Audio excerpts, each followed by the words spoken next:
This is the Weather Gazer Philippines, your trusted weather channel.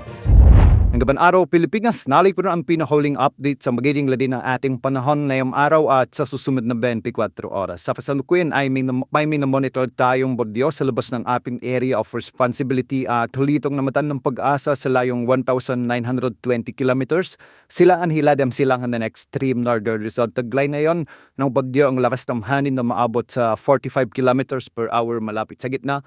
At pagbugso namang umaabot sa 55 kilometers per hour. Sa kasalukuyan, kunikiwas ito ng paanluran ng mabagal.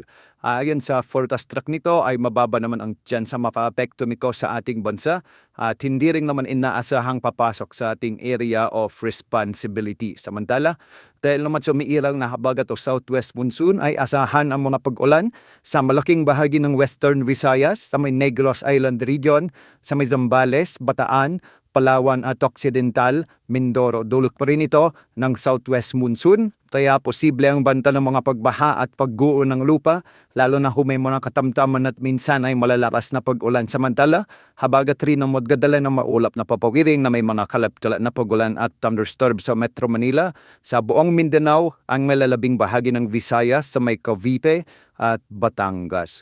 Hindi rin inaalis ang banta ng mga biglang pagbaha o pagguho ng lupa, lalo na kung may mga katamtaman at minsan ay malalakas ding pag-ulan. Para naman sa nalalabing bahagi ng Luzon, ay magiging bagyo maulap hanggang sa maulap ang mga kalangitan. May mga tsansa ng mga kalat-kalat na pag-ulan at pultid at pagkulog, dulot pa rin ng miiral na southwest monsoon o hangin habagat. Hindi rin inaalis ang banda ng mga flash floods at landslides, lalo na kung may mga miiral na severe thunderstorms. Para naman sa lagi ng mga pag-alon sa ating karagatan, ang mga baybayin sa northern at western sections ng Luzon ay posibleng umabot ang mga pag-alon ng 2.8 meters. At ang mga baybayin naman sa nalalabing bahagi ng bansa ay posible mga pag-alon ng 2.1 meters. Samantala, isang bagyo naman ang inaasahang papasok sa ating area of responsibility sa mga susunod na araw o sa susunod na linggo. Ayon na ito sa ipinapakita ng ating mga dinagamit na wind models. Posibleng mabuo ito sa silangan ng Mindanao o Visayas at unti-unting nalapit sa may eastern sections ng ating bansa.